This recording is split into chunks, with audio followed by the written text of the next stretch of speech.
Greetings. I am Inndigemme.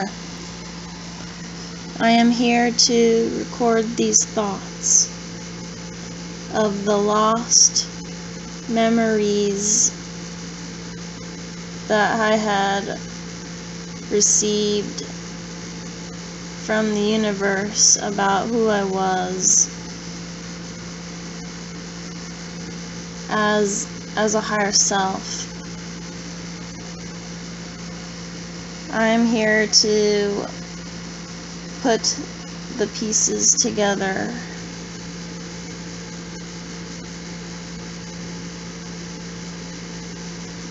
So,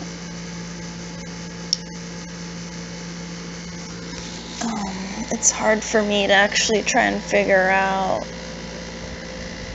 the whole situation of things, because at this time I'm trying to recover the lost fragments of the memories I once had when I was a pure solar being. And I may have been, as a solar being, I may have been transported to many different locations within the dream worlds. So I'm here today to try and put all of the pieces together. At least try to come to an understanding of what really happened and why I am here today. So it has come to my mind that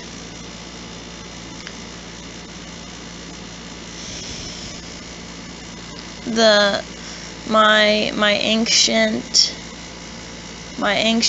lineage, who were my ancestors,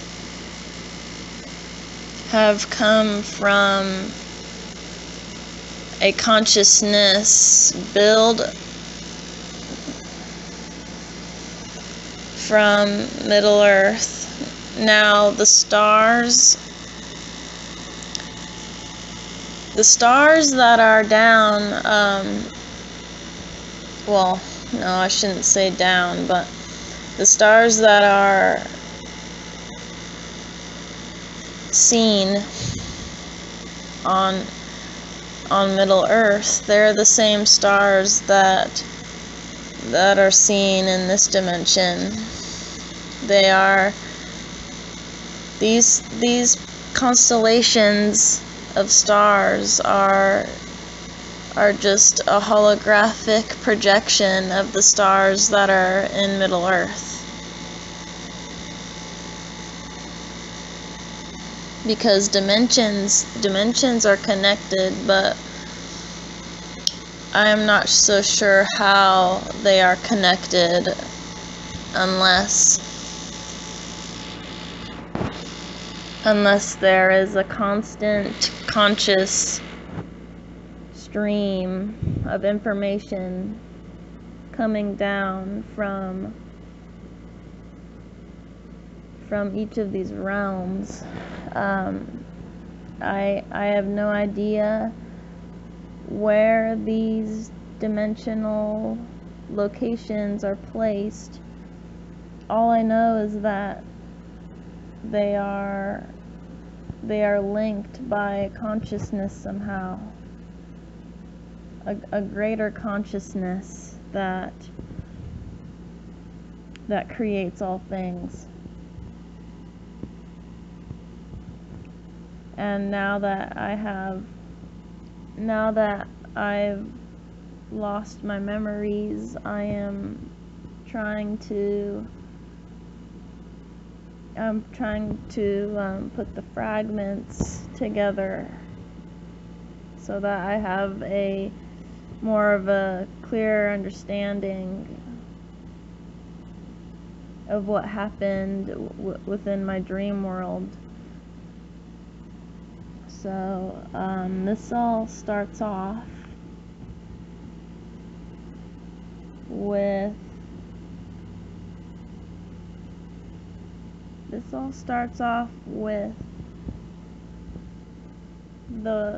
the ancient star race, my ancestors, the Volpemi, coming down onto Middle Earth,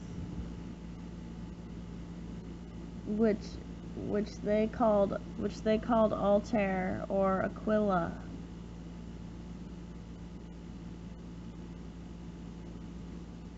Now, to get my memory straight, let's see, I have to try and put all the pieces together so that there's more of an understanding, because now that I am in a different realm, a different dimension, I have to try and put the pieces back together from what happened in my other home world, my other dream world that is my home. So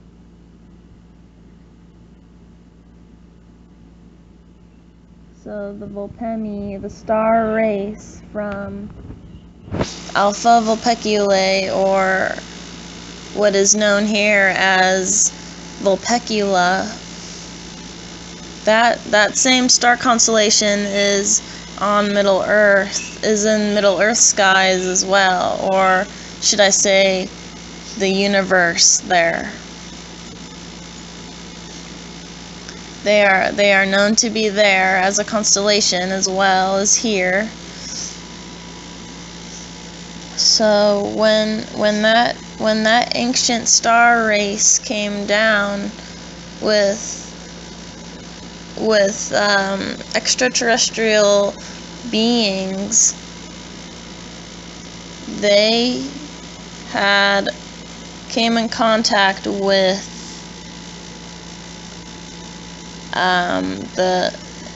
the universal god Melkor of the dwarves on Middle Earth. They came in contact with Melkor, Ayule, and Yavanna, which I suppose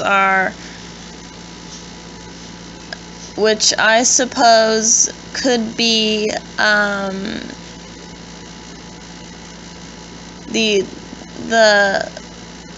the ancestors of the dwarves, but they're also progenitors. They are very huge. They're giant. They're a giant race in which the dwarves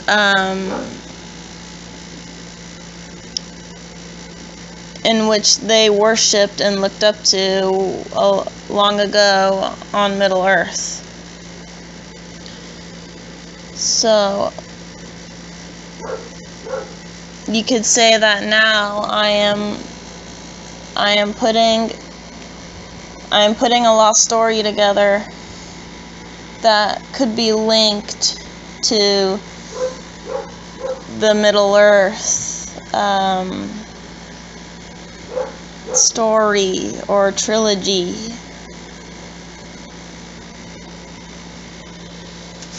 So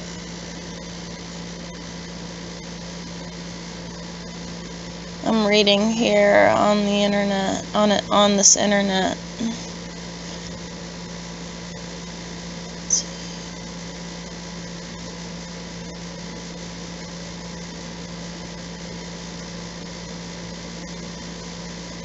The dwarves are also called Khazad, a Khazad race.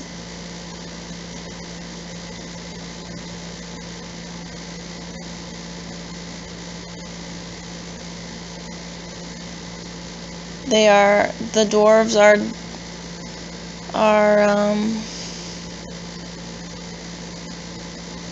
Okay, so the dwarves' creator was Mahal. He was also known as Aule. Aule created the 7 fathers of the dwarves. So they did come from progenitors that happened to be down there, where Middle Earth is. So the progenitors created the fathers of the dwarves.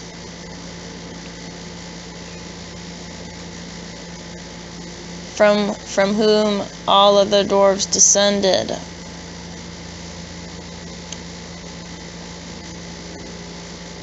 Let's see.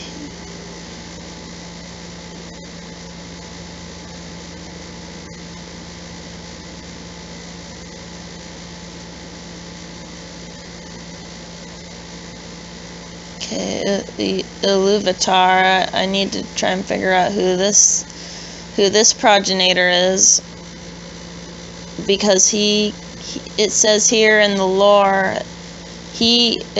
Iluvatar came and reprimanded Aule, who confessed his desire to create more living things.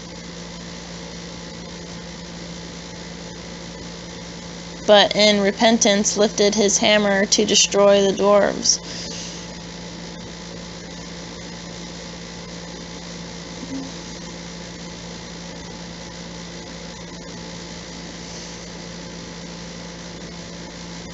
Even as the blow was about to land, the dwarves cowered and begged for mercy, as Iluvatar had taken pity and given true life to the creations of his child, including them in his plan for Arda. However, Iluvatar did not wish them to wake before the elves, whom he intended to be the firstborn.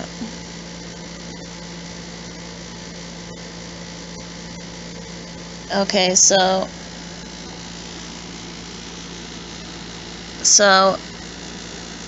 within the story, within the legends and the lore that was never told, or that was lost, the Volpemi came down and they visited these progenitors, children of the Iluvatar. Mahal, known as Aule, created the dwarves. So yeah, yes, okay, so I'm getting, okay, so they came down from the star constellation Vulpecula onto Middle Earth, and stayed on Middle Earth for a time. And they knew the legends of the children of Iluvatar, which were, okay, so Mahal is one known progenitor god who created the dwarves, and then he created the, okay, so first he created the seven fathers from whom all dwarves are descended from.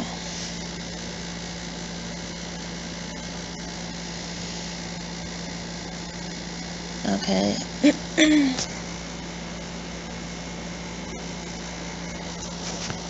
And within the first age,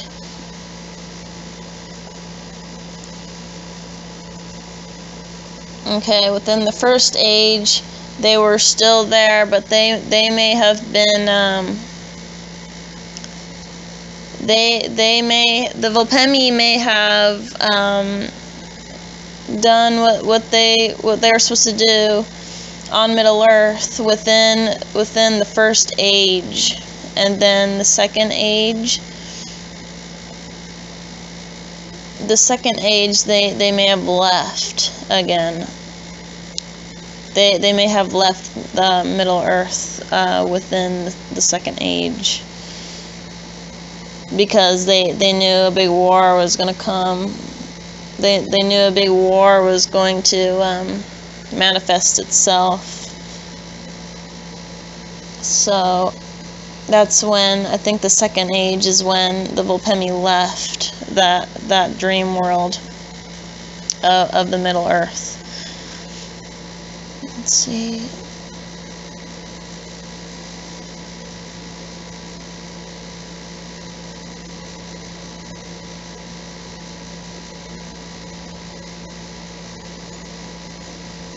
Okay.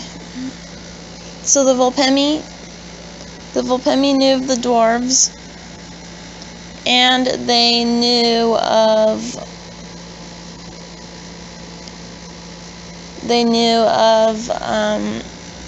an ethereal race called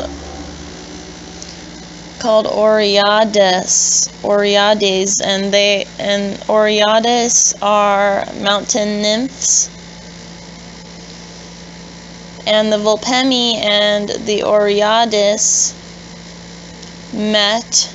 They came in contact in the year 1250 of the years of the trees.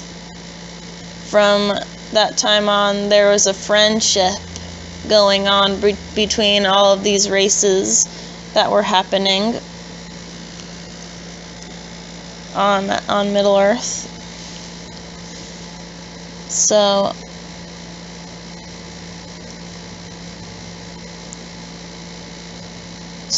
okay, so I'm getting a fragment of a memory telling me that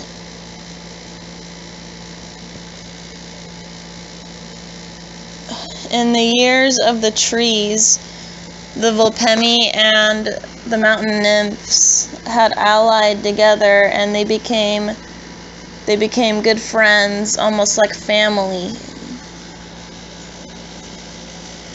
And this was when a Volpemi goddess had manifested herself to meet with a nymph, a mountain nymph, because the Volpemi on Middle Earth were also, they could manifest themselves to be physical, but they were not really physical, they weren't really physical beings. They could either manifest as a human being, dwarf being, elf being, but they had an affinity with animals,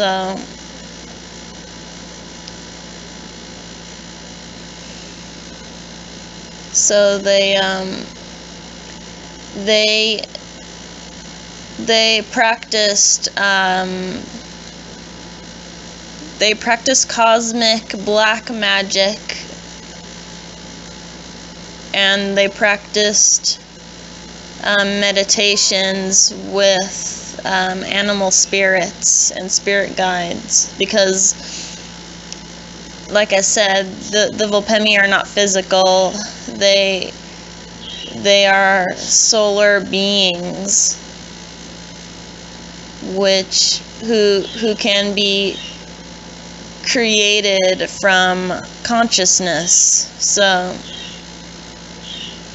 whoever sees a Volpemi as either of these races, they can easily manifest as any of these races, but they are still not physical. They are not physical in appearance, although they can be. They are not physical themselves. So, Anyway, as I'm trying to put this all together, in the years of the trees on Middle Earth,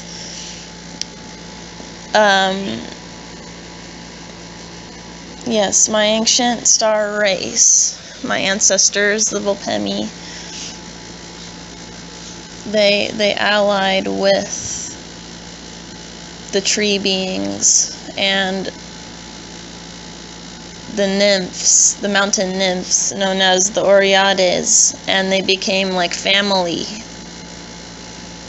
And all the Volpemi wanted to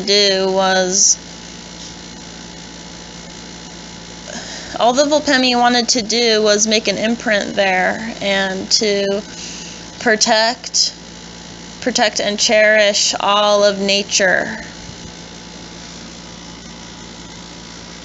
Make sure nothing drastic ever happened to Mother Nature there on Middle Earth.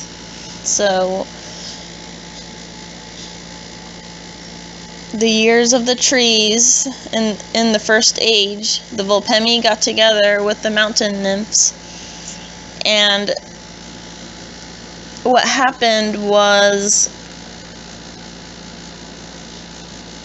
a Volpemi had come in contact with a mountain nymph who she had befriended, and she had given that mountain nymph a solar seed, which had carried my soul essence within that seed. The appearance of that seed was crystallized in appearance, and it had the warm solar light within the crystal. So when that Volpemi goddess had met with that mountain nymph who she had befriended, she wanted to pass on her birth to that nymph who she had befriended and they were friends ever since they were young, like really young. And these solar souls cannot die, but they can be trapped by, they can be contained in a way, but they can never die. And the mountain nymphs can never die either, because as long as nature is here, the mountain nymphs will always live on. So in a way, the Volpemi had met with the mountain nymphs, who were also solar nature deities, and they both races would not die. You see, so this is how these ancient races could preserve memory and preserve life for how long it ever goes, because the nymphs, the mountain nymphs and the Volpemi are solar nature beings. They can never die. So when that ancient Volpemi goddess, when she gave that crystalline solar seed to her befriended nymph, she took it as a gift, because the Volpemi, so when she had given this crystal solar seed to my spirit mother, who was her friend, she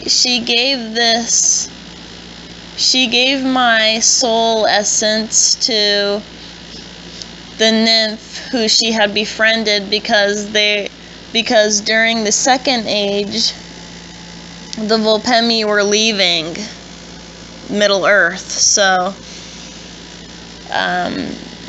she wanted to give her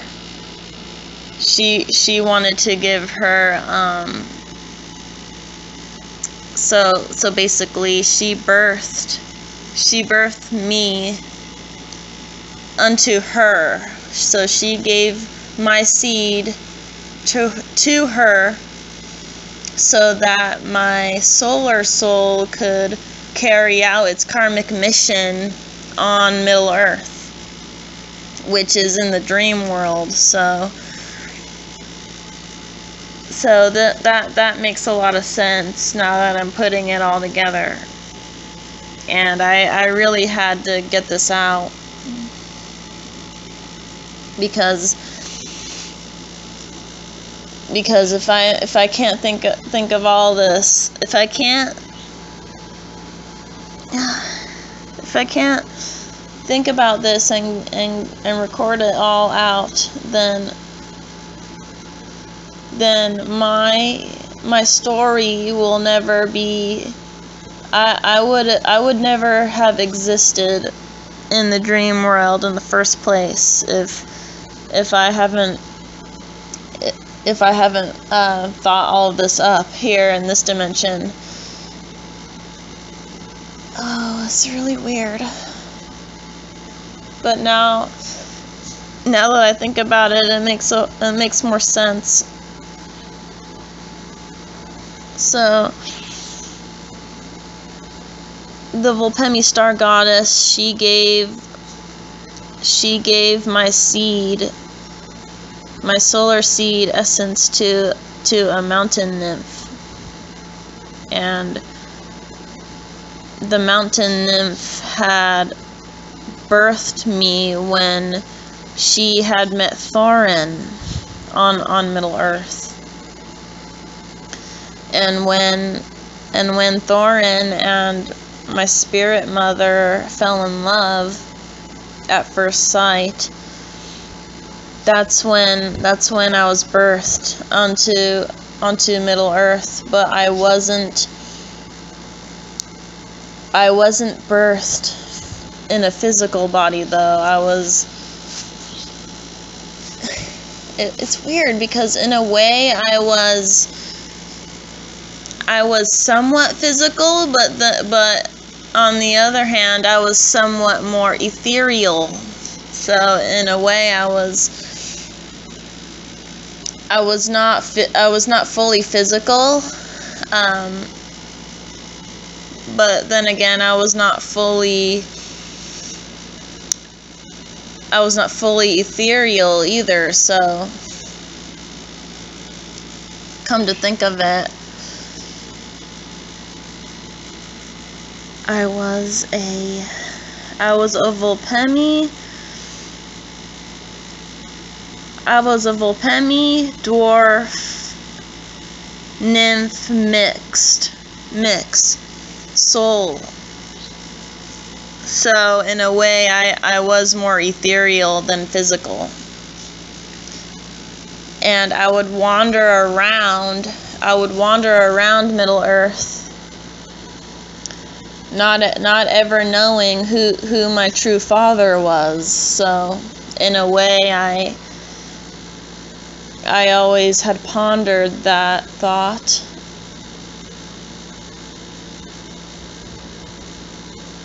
So I envision myself very young, very, very young, and I could keep myself in a young state without ever really aging, because I was not really physical. I was birthed as a star soul being mixed with a mountain nymph essence, along with having a small physicality of a dwarf being as well. So I can't really imagine what I would look like when I was birthed on Middle Earth, because I was not really physical. I was more in a spirit state, or what you would call an ethereal being, walking around on Middle Earth. So in a way, people could not really, the physical beings who are on Middle Earth could not really see me that well. I mean, I think, if a physical being were to come in contact with me, then it would be like, it would be like that physical being was looking into a mirror. Like, they would be looking at me, but they wouldn't really be noticing that I was there. So when I was there on Middle Earth, I used to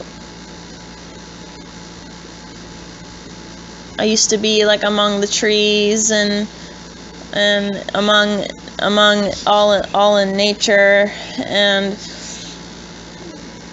I would go to visit Thorin all the time, but he never really knew that I existed, or that I was there in the first place. I mean, when my spirit father had met my spirit mother, they had fallen in love and all of that, but it was for a really brief time. And then all of these things started happening, and I don't think my spirit mother really told Thorin that she had birthed me to become a part of Middle Earth because of him. So she never really told him that. She never really told him that she had a child with him.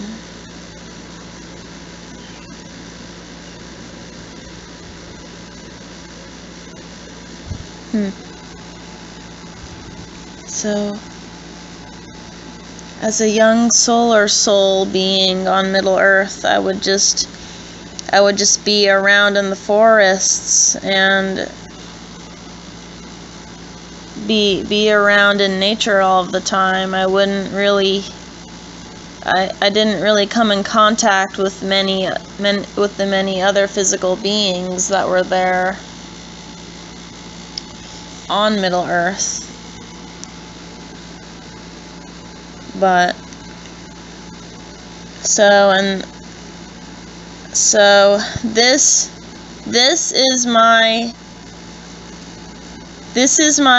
now is my consciousness being projected down from the other dimension, which is known as Middle Earth, onto my physicality, onto this dimension now. So my universal consciousness and spiritual consciousness has grown exponentially.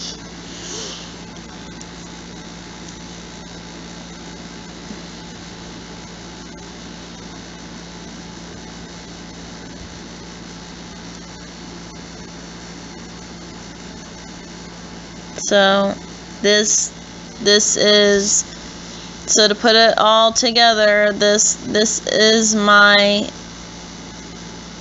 name is Inndigemme because my spirit mother who is a mountain nymph, had called me that because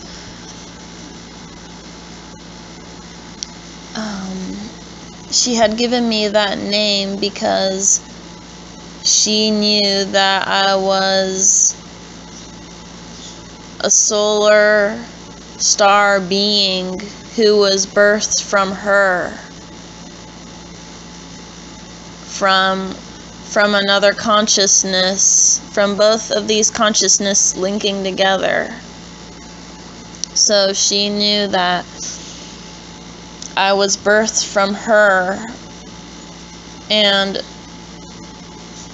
I have this power to where whenever I hold a stone in my hand, I can resonate and send off my vibration to where it can go really, really, really fast. And when I can hold a stone in my hand, I can transmute it to be like a shining stone or like a crystal. I can hold the stone in my hands, and when I think of a beautiful thought, or when I resonate with my heart being within nature, I can turn that cobblestone or that pebble into a fine crystal. I can turn any stone. I had the power to where I could turn any stone into a crystal or any precious gem. So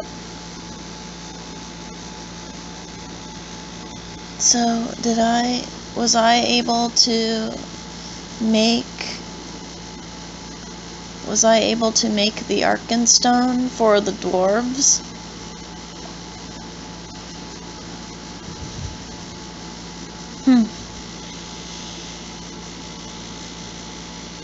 So that my father could find it. And it's crazy because now that I'm within a different dimension, and it had taken me so much time to gather up this universal information again from my dream world, I realize now that I had made the Arkenstone a long, long time ago. And the Arkenstone had been passed down from many generations of ancestors. And eventually the dwarves found the Arkenstone, and that dwarf line who had founded the Arkenstone within the Lonely Mountain, they claimed it as theirs when they found it. So maybe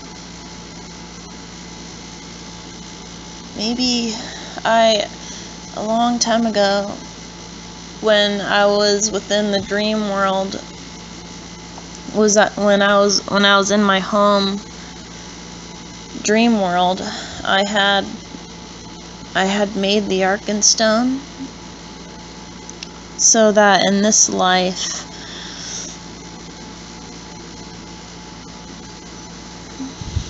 because now in this dimension, the Arkenstone's brilliance is a part of me now. So, and this all has to go. This all has to go. Wow, this happened a long, long time ago. Ever since the creation of the universe. So anyway, my spirit mother, who was a nymph, who was a mountain nymph on Middle-earth. She gave me the name Inndigemme because she watched me turn a stone into a precious crystal or a precious gem. And I could do it by resonating energy within my hands to turn the stone into a brilliant mineral.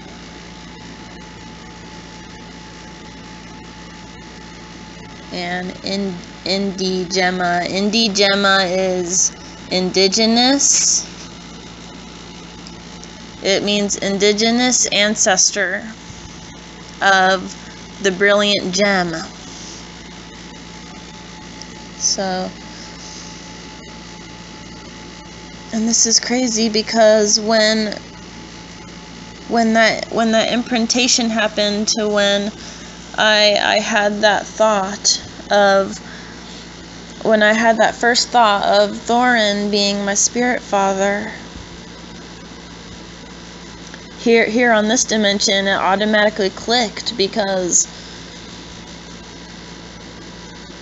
you know, that movie with him in it, excuse me, that movie with him in it, so Thorin, my spirit father died in the movie, and now my consciousness is coming into contact with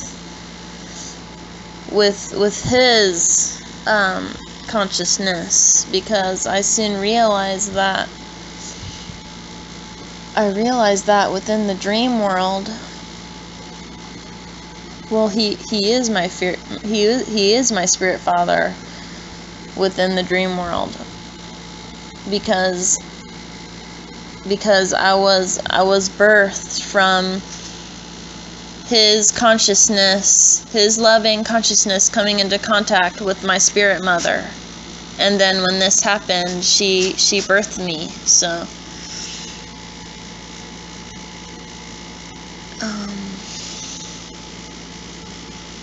So I don't know. I'm not sure where I am now on Middle-earth.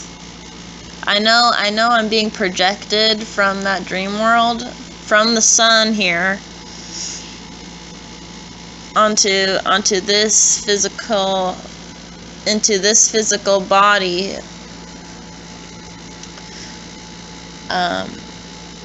So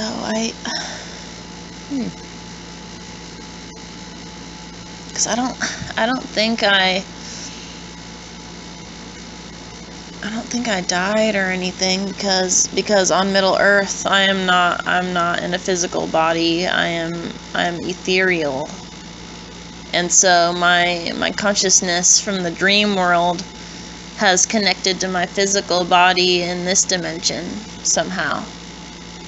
I just don't know how that's come to be yet. Anyway, I think that's it for this recording. It's pretty long. I just wanted to get it all out there.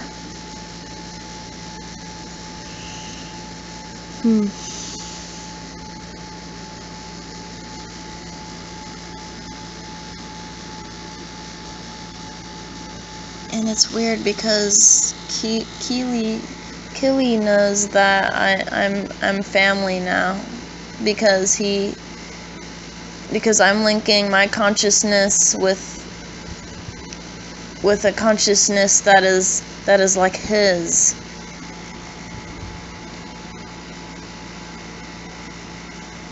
And I have claimed Keely and Feely to be a part of me now. And I really want them to find me,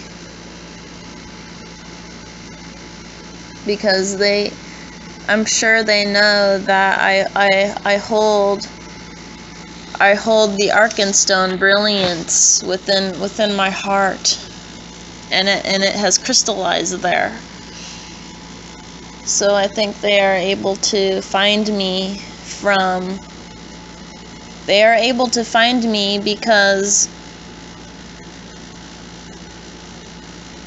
because as a creator of that stone, I am able to withhold it as a star within my heart. So as their consciousness is being linked with mine,